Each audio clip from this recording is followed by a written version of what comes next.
Arrest warrant kay Senator Bato. Malabo pa sa sabaw ng pusit. Masarap yun. Ayan, syempre itong balitang ating matutunghayan ngayon ay nagmula kay Malacanang Watch 2024. At ito po ang inyong lingkod na si BT na magbibigay ng reaksyon at komento dito sa video na ating matutunghayan ngayon. At huwag na natin pagtagalin at sabay-sabay na nating panoorin ang laman ng video na hatid sa atin ni Malacanang Watch 2024 at bibigyan natin ng reaksyon ang balitang ito. Pasok! Bigyan natin ng reaction opinion itong post ni Mr. Jay Sonza. Ayan, syempre bago natin simulan ng video ito, nais ko nga pala magbigay ng credits dito sa boses at video na ating matutunghayan ngayon at bibigyan ng reaksyon. Walang iba kundi si General Macanas. Syempre huwag niyong kalimutang suportahan ang channel ni General Macanas. Mga katunay, pakibisita po yan at huwag niyong kalimutang mag-subscribe at mag-follow para maging updated po kayo sa mga vlogs, reactions, sa mga balita na hinahatid sa atin ni General Macanas. Syempre huwag niyo rin kalimutang suportahan ang The General's Viewpoint. Ayan yung channel ni General Macanas. Ipagpatuloy natin. Sabi niya, walang inilabas o ilalabas na warrant laban kay Senator Bato de la Rosa o sino man sa Pilipinas. ICC. So, kinounter-check ko, sinearch ko sa Google kung ano ba ang latest update sa ICC at nakita ko sa Google is yung spokesperson ng ICC si Orien Mailet.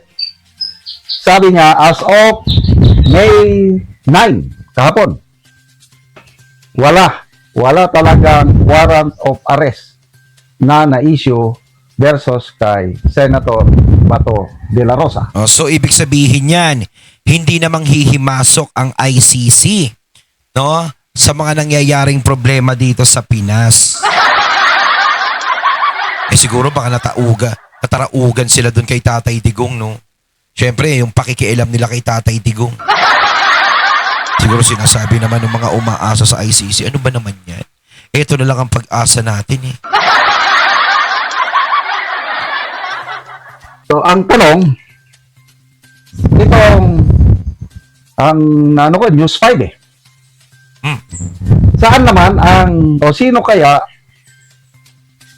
ang sources ng News 5, bakit nag-post sila na mayroon ng warrant of arrest si Senator Bato at nandun na sa Interpol. News 5 ako nakabasa. Na ito namang si DILG Secretary Jun D. Cremulya, although sinasabi niya na wala pang official confirmation, kaya lang sabi niya, naghahanda na sila sa DILG ng 10,000 strong task force na dragnet i-deploy for dragnet operation versus kay Senator Bato kung sakali. Pero General, nabalitaan ko na wala nang manhunt na gagawin kasi nga wala namang warrant na inilabas ang ICC. Diba? Yun nga, gaya nga sinasabi natin na parang hindi na nakikialam ang ICC dito sa problema dito. Diba?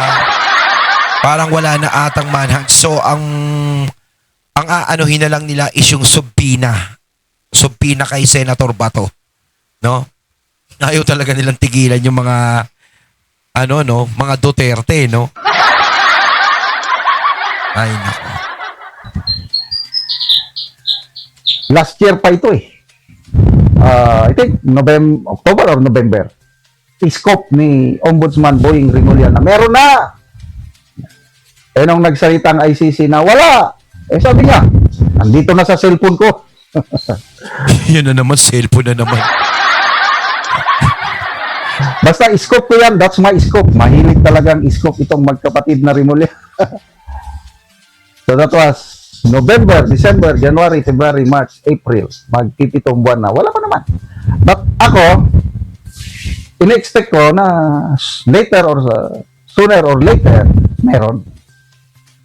Tinatiming lang nila siguro. Sa totoo lang talaga, no, nakikita natin dito na talagang pinipitas nila lahat ng mga taong nakaikot sa mga Duterte. Talagang gustong-gusto nilang kalbuhin.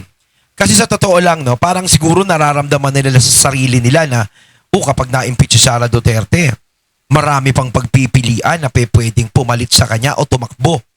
Gaya nila Senator Bato na alam naman natin, malalakas yan nung senatorial race, di ba? Kaya nanalong senador. Pero hindi na doon, siguro, hindi na doon sa pagtakbo sa pagiging presidente. Ito, pinaka main purpose dyan, gusto nilang pilayan ng mga Duterte. Di ba? Unang-una, yan, si Senator Bato, alam naman natin, kung impeachment ang pag-uusapan kay VP Sara, sigurado, isa yan sa mga hindi boboto na ma-impeach si VP Sara. Oh, pwede rin parang pangharang kay Senator Bato yun. Or pigilan din ang lakas ng mga Duterte kasi alam naman natin si Senator Bongo, si Senator Bato, kapag yan mga nasa tumakbo sa Senado, nakikita naman natin pagkatataas ng mga nakukuha nilang boto. 'Di ba? Hindi tuloy mapagbigyan yung iba na bataan nila.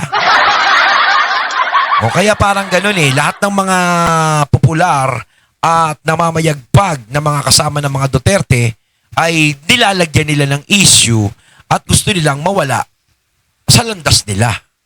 'Di ba? Para hindi makatakbo. Kaya niyan, gusto nilang hulihin, gusto nilang kasuhan, 'di ba? Nako, buhay nga. So ano ba, baka may script? Bakit? Malapit na kasi ang kon. Diba, expected, magbotohan ng mga kongresista.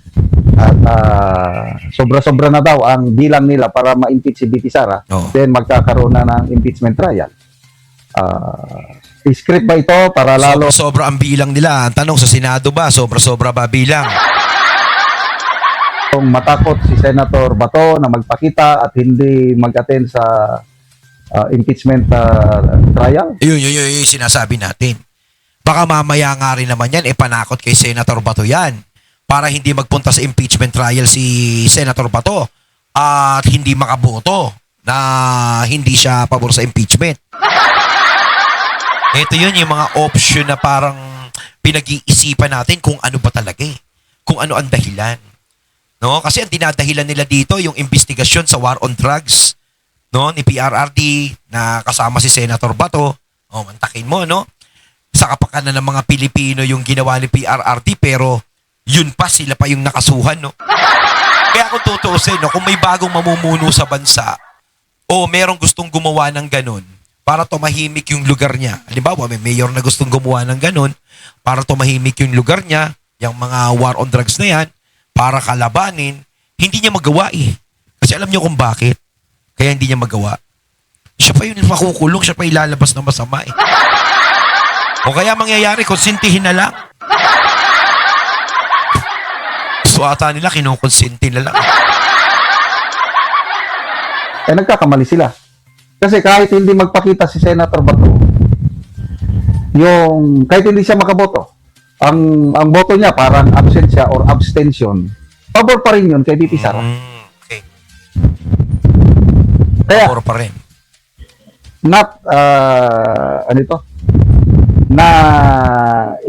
Itong mga anti-Duterte forces o haters, hindi nila maintindihan ang mathematics sa Kamara. Ayun, may 3 senador sa minority na parang ginigipit nila. Matanggal ba o makasuhan? But I think hindi mo kayang gipitin yung 3 na yun. To me, they are Mantakin mo, no? man Yung of principles ito, Escudero. Mantakin mo yung mga nakakasuhan dyan, no? Yung iniipit nila, puro yung mga alam nila na papabor na hindi ma-impeach si VP Sara. Pero doon sa mga may posibilidad na pumabor na ma-impeach si VP Sara, kita nyo, walang kaipit-ipit. Napakalinis. Hindi ginaganyan. 'Di ba? Pero kung ikaw talaga is nararamdaman nila na malaking threat ka sa kanila, ganyan. Sa totoo lang talaga parang na para tayong semi-martial law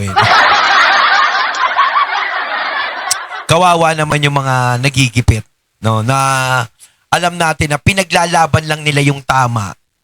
Pinaglalaban lang nila yung prinsipyo nila, pero sila pa yung lumalabas na masama. Hindi naman sila lumalabas na masama sa mata ng taong bayan. Pero pinalalabas sila nung mga tao nag-aakusa sa kanila ng mga nakapwesto na masama sila. Yun lang tumitingin sa kanila ng masama. Pero ang taong bayan hindi. Kasi sa totoo lang, ang mga gusto nilang kasuhan na yan, ang mga gusto nilang isabit na yan, ay may mga prinsipyo. Kaya dito nakikita natin na talagang pinupolitika lang nila. Talagang gusto nila na mapilay ang mga Duterte, gusto nilang ma-impeach si VP Sara, gusto nila na sa kanila lang ang kapangyarihan at hindi sila mapalitan. 'Di ba? Kung sakaling mapalitan, kung mananalo, tao din nila, ganun din. Parang hindi pa rin napalitan. Pero ano na yan? Jinggoy, Villanueva, matagal na yung mga ano. Mm. Wala namang malakas na ebidensya laban sa kanila. Tapos wala. tatakutin pa ng investigasyon ko, no? Para baka sakali magbago ang isip nila na hindi boboto pabor kay VP Sara sa trial. Nagkakamali sila. Parang sinisindak sila no? Dahil kahit anong gawin nitong mga anti-Duterte forces, matatalo at matatalo sila sa impeachment trial. Mananalo si VP Sara. Ako, kumpiyansa ako dyan Sa tingin ko, kung sa Senado aakyat yan, wag lang magkakaroon ng hocus-pocus. Mananalo si VP Sara. Kung malinis ang laban. Kasi alam naman natin, no? Ato, malaki pa rin ang respeto natin sa Senado dahil alam natin, ang Senado hindi basta-basta nauuto yan. At alam natin na pinag-aaralan nila yung bawat galaw dyan. Kung meron man na hindi pinag-aaralan yung galaw nila, yun yung mga tao na ewan. Kilala nyo na yun, mga katunay, kung sino-sino yung mga yun. Yun yung mga malamang na bumoto kay VP Sara. Pero alam natin, dyan sa Senado, yung mga tao, may mga prinsipyo. Yung mga taong may prinsipyo, alam natin na mas marami pa rin. At mas marami pa rin ang may utak dyan na nag-iisip ng future, hindi ng present. Diba? Senator Bato. So, wag po kayong mag-relax sa Senator Bato. Kahit wala pang warrant of arrest. If I may suggest, mas mabuti wag na lang kayong magpakita. Mahirap na Baka patibong ito na totoo, nagsalitang ICC, nawala pa. Kaya lang, meron na pala. Magkumpiyansa si Senator Bato. Kung baga parang trap yun na sinasabi nilang wala, tapos biglang lumitaw si Senator Bato, bigla palang meron. Nako. Gagawin na naman nila yung pangalawang, kumbaga ba, gagawin na naman nila sa pangalawang pagkakataon yung ginawa nila kay Tatay Digong. Grabe naman. Kung gagawin nila kay Senator Bato yun, grabe na talaga. No, talagang parang isa yan sa pangdudusta dito sa hustisya natin sa Pilipinas na talagang parang wala silang paggalang dito sa hustisya sa atin. 'Di ba? Kasi mas pinapaboran pa nila yung sa ibang bansa. Ano ba kinalaman ng ibang bansa ng ICC sa problema natin dito sa Pilipinas? Meron naman tayong korte, meron naman tayong gobyerno na pwedeng lumutas ng ganyang mga problema. Bakit kailangan pa yung ibang bansa ang magdesisyon para sa atin? 'Di ba? Kasi pag doon ba sigurado makukulong sila. Kasi pag dito sila inano sa Pilipinas alam nyo na mapapawalang sala sila at magtatagal lang. 'Di ba? Nahuhuli mga teknik nyo Lalabas, biglang damputin. Okay lang sana na biglang damputin kung wag na siya ang lumabas. administrasyong ito ay susunod sa direktiba ng Korte Suprema. Very clear na ngayon ang directive ng Supreme Court na bago may tao na extradite or ibigay sa ibang bansa o ibang entity sa like ICC, dapat dadaan muna sa mga korte. Oo. Ganon din sana ang ginawa nila kay Tatay Digong. Kaya lang, binend below nila, green of effort nila. Kaya, considered kidnapping. So ito, kay Senator Bato, wala naman sanang problema kung meron lang assurance sa administrasyong ito na susunod sila sa alituntunin ng Supreme Court. Kaya lang, kung ako si Senator Bato, magtago na lang ako. Hintayin ko na lang ang next administration. Example. Tama yun. Di ba? Antayin niya lang, kumbaga, sinabi naman ni General Macanas naman na parang kahit hindi naman lumitaw sa Senator Bato, is hindi naman makaka-apekto masyado yun dun sa impeachment ni VP Sara na kumbaga parang hihina dahil nga mababawasan ng isa na boboto na no to impeachment. Parang ganun. Pero, mas maganda sa Senator Bato kasi sinabi ni General Macanas na mag-ingat-ingat din. Kumbaga, huwag na mo siguro lumitaw. Bayaan niya na lang yung mga yan.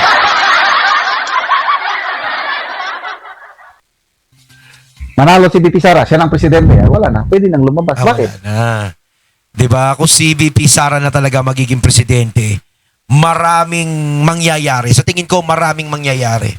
Unang-una, syempre, yung bayan natin, yung bansa natin, mararamdaman natin, ako ramdam ko na magkakaroon ng pagbabago. Pangalawa, etong mga nangyaring kurakutan na to is yung flood control project, yung mga kasagutan na hinihintay natin, alam natin na magkakaroon na ng sagot. 'Di ba? At yung mga taong naiipit nitong mga panahon na to, siguradong maglalabasan na niyan. 'Di ba? At talagang yung mga testigo naman, talagang mapapakinggan na yung mga sinisiwalat nila. No, na walang kumukontra o walang nagtatakip. Kahit lalabas yung warrant of arrest ng ICC, kung hindi makipagtulungan ang Philippine government, walang magagawa yung Interpol na yan. Oo, Kagaya sa Israel, sa Russia. oo. Yan, yung dalawang leader ng bansa na yan, na-issuehan ng warrant of arrest ng ICC, President Putin and Prime Minister Netanyahu. Hindi naman nag-cooperate ang local police forces. Di wala. Malayo pa rin. Kaya safety na si Senator Bato once na may naupong bagong presidente sa 2028. Sa totoo lang naman kasi, 'di ba? Una-una wala naman jurisdiction sa atin yung mga ICC na 'yan. At sinasabi nga diyan ni General Macanas na talagang nasa gobyerno naman talaga natin ang desisyon. Kung yung kapwa natin Pilipino ipapakuha nila sa mga taga-ibang bansa. 'Di ba? Kaso nga lang, syempre, alam naman natin si Senator Bato supporter ng mga Duterte. O kaya imposible na harangin nila yan. Kaya nga si PRRD, di ba? Imbis na harangin nila talagang nakipagtulungan. Hindi lang basta sila nakipagtulungan sa ICC. Talagang nag-effort pa sila ng todo-todo. Hinatid pa si PRRD. Di ba? Wala That's the time na pwede na siyang lumabas. Sa ngayon, tago lang muna, Senator Bato. Kailangan ka namin dito sa Pilipinas. Hindi na pwedeng madagdagan pa si Tatay Digong. Ayun, natating nato ngayon ng video na nagbula kay Malacanang Watch 2024 at syempre nato ngayon natin ang boses at video na yun na binigyan natin ng reaksyon na nagmula kay General Macanas. Kayo mga katunay, anong masasabi nyo tungkol dito? Comment lang po kayo sa comment box. So once again, I'm BT and I'm out.